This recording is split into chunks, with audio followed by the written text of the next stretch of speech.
Você falou ministro, você falou da chegada do Lavrov, eu quase entendi ministro Múcio, mas não é, ministro russo que está chegando, né? O russo Sergei Lavrov. Vamos começar então por aí. O que significa essa vinda do Lavrov hoje no Brasil? E quem é o Lavrov, para vocês explicarem qual a expectativa disso, porque os Estados Unidos não está gostando dessa visita, né? Primeiro o Marimboni, depois o Hugo. Não, bom, primeiro, bom dia oficialmente aqui.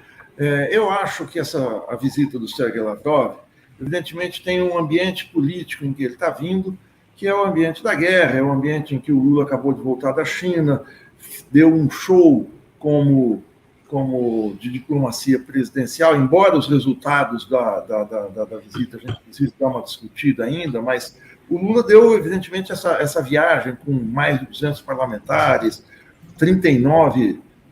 mais de 200 empresários, 39 parlamentares, acho que foram 3 governadores. Foi uma viagem que contrasta muito com aquele bate-volta pífio na Casa Branca com o Joe Biden há mais ou menos um mês, né? Então, as declarações do Lula repercutiram muito aqui na imprensa conservadora, que eles estão quase pedindo um novo golpe, e repercutem em Washington. A Folha solta uma matéria da Patrícia Campos Mello, dizendo que os Estados Unidos estão, eu não me lembro se é irados, uma coisa assim, exagerando muito o tom, e a visita do Lavrov acontece agora. Acontece o seguinte, a visita do Lavrov deveria ser algo absolutamente normais entre 2 países que mantêm relações diplomáticas normais. A embaixada brasileira em Moscou segue aberta, a embaixada russa em Brasília segue funcionando normalmente. O Lavrov, evidentemente, vem conversar com um país que tem uma diplomacia, nesses primeiros 100 dias, uma diplomacia oscilante, ou seja, o chanceler Mauro Vieira chegou a dar aquela desastrosa declaração de que se o Putin, após a condenação naquele Tribunal Penal Internacional, se viesse ao Brasil, teria problemas. Logo em seguida, uma semana, um pouco mais depois, dia 29 de março, o chanceler Celso Amorim é convidado a ir a Moscou, tem um encontro de mais de 1 hora com Vladimir Putin, algo totalmente fora dos padrões, como falava o Sarney, da liturgia das relações internacionais, que é o seguinte: chefe de Estado conversa com chefe de Estado, ministro conversa com ministro, assessor conversa com assessor. Celso Amorim não é ministro, não é chefe de Estado, é assessor do presidente. No entanto, numa situação tensa no quadro internacional, ele conversa diretamente com o Putin, porque o Celso Amorim é a palavra do Lula, nunca, jamais seria o Mauro Vieira. Ele vem aqui, vai conversar com o Mauro Vieira, porque esse é protocolar, vai conversar com o Celso Amorim e com o Lula. Eu acho muito interessante. Agora, não se deve fazer, não é preciso fazer carnaval algum em cima disso. Até porque, antes de passar para o Hugo, para não me alongar, muita gente está fazendo uma grita, muita gente, a direita, a mídia brasileira, essa mídia muito ligada a Washington, e próprias fontes aí da mídia brasileira em Washington, externam essa contrariedade com a visita do Lula, mas as falas do Lula são importantes, aquela questão responsabilizando Washington, Putin e Zelensky pela guerra, mas Washington e a União Europeia. As falas do Lula são muito menos radicais ou muito menos enfáticas do que a entrevista que o Emmanuel Macron, presidente da França, deu ao sair de uma reunião de 6 horas com Xi Jinping há 10 dias. O Emmanuel Macron falou literalmente: nós não podemos continuar sendo, eu não me lembro literalmente, mas o sentido era: nós não podemos continuar sendo, seguindo a política externa de Washington. Eles têm seus interesses, nós temos os nossos. Nós estamos com problemas, a guerra não nos interessa.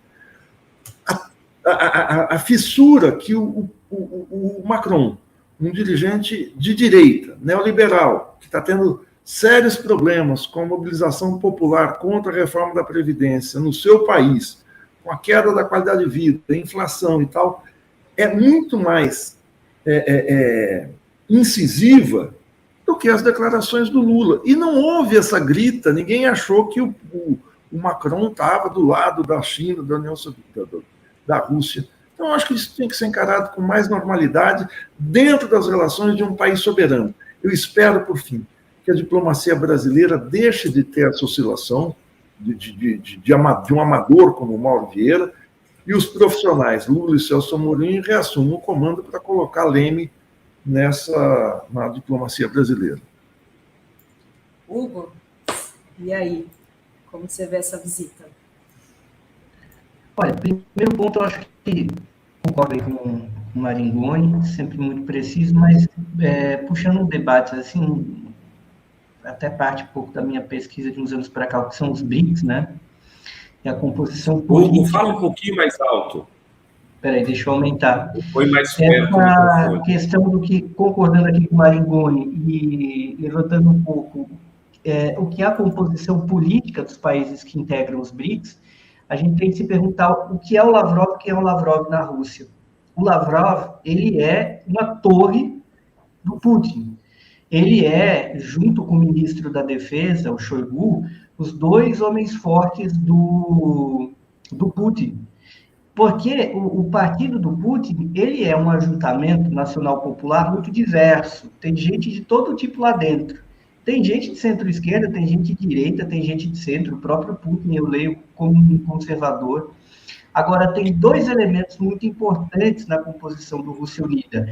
Um são os militares, que resolveram entrar na política russa depois do colapso da União Soviética e dos anos 90. E outros diplomatas que tiveram um papel muito importante na queda da União Soviética e depois combatendo o neoliberalismo mais radical. E criaram essa saída pelo meio com Putin. Então, o Lavrov, ele é mais do que um mero homem forte do Putin para as relações exteriores. Ele é um cara muito importante do atual aparato de poder hegemônico da Rússia, né? Ele é realmente um dos três mais poderosos ali. E ele fala em nome disso. O Lavrov, ele não é apenas o ministro das Relações Exteriores do Putin, ele é um co-dirigente do partido do Putin, do círculo interno do Putin. O encontro do Celso Amorim foi muito peculiar, né, Gilberto, com o Putin. Não era para ser com ele, mas o pessoal na Rússia entende que o Amorim é o Lula falando, né? E o Amorim foi surpreso. Acho que o Amorim quis contar essa história, que era secreta, porque ele temia que isso fosse revelado ou algum serviço de inteligência vazasse esse encontro dele, Amorim, com Putin, que não era um encontro na agenda, não é uma coisa fortuita você se encontrar com um presidente da Rússia e não ter uma foto disso. Ele preferiu contar ali, mas eu acho que dentro de um entendimento com a Rússia. E, pelo jeito, se algum serviço de inteligência estrangeiro soube dessa visita, eles não divulgaram, por alguma razão. O mais provável é que não tenham sequer ficado sabendo. E todas essas conversas bilaterais envolvendo a Rússia, o Brasil e a China e o Brasil, elas dão um pouco a dimensão real do que é essa situação, né? O Xi falou muitas coisas com o presidente Xi Jinping, falou muitas coisas com o presidente Lula que não podem ser ditas em off, do mesmo jeito, não podem ser ditas por videoconferência, não é uma coisa que se fala por telefonema, é aquele tipo de encontro que só pode ocorrer tete a tete. Por isso que o Lula foi, recém-recuperado da pneumonia, até Pequim, e fez uma viagem relativamente longa pela China, e por isso que o Lavrov vem aqui.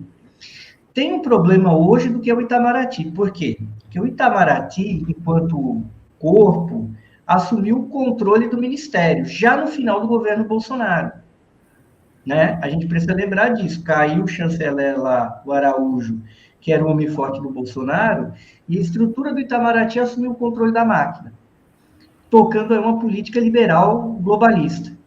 Entrou o Lula, voltou o Mauro Vieira, que é uma figura que foi ministro da Dilma, mas foi premiado após o golpe contra a Dilma com o quê? Com o cargo de embaixador na ONU. E o Mauro Vieira representa esses interesses corporativos do Itamaraty. Porém, o que é o Mauro Vieira hoje? E o Mauro Vieira deu aquela declaração atabalhoada, num momento totalmente inoportuno, de que o Putin poderia ser preso. Primeiro que o que o Mauro Vieira falou não existe. Foi determinada uma prisão cautelar do Putin Porém, sequer o governo brasileiro foi intimado. E ele próprio, na entrevista, admitia que não leu o processo. Então, quem vai prender o Putin com base no quê? Né? Agora, o grande problema disso, ao enrosco da política externa brasileira, é que o Itamaraty não existe para pensar política estratégica. O Itamaraty existe para executar a política estratégica definida pela presidência da República. E hoje ele está pensando, ele está atuando.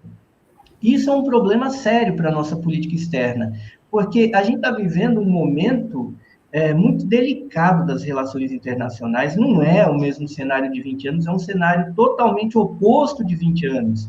A gente tem um cenário de conflagração que exige muito cuidado com o que é falado. Eu concordo com o que o Maringoni está falando, que a fala está muito longe de ser ultra radical sobre o que realmente é esse conflito entre a OTAN e a Rússia. Não é a Ucrânia contra a Rússia, é a OTAN contra a Rússia no território ucraniano. Porém, está tudo tão grave, está tudo tão pesado, que o Lula acaba sendo atacado. E não é nada coincidente que lá os analistas da Globo News, inclusive gente que nem pesquisa relações internacionais, de repente comecem a atacar o Lula, porque o Lula falou que o objetivo ali tem que ser a paz, não derrotar a Rússia. Então, parece que tocou uma sirene dentro da Globo News para atacar o Lula pelo fato do Lula ter defendido que a Constituição brasileira estabelece o que qualquer pessoa razoável acredita, que o presidente do Brasil tem de trabalhar pela paz. Né? Então, é um cenário um pouco complicado nesse sentido.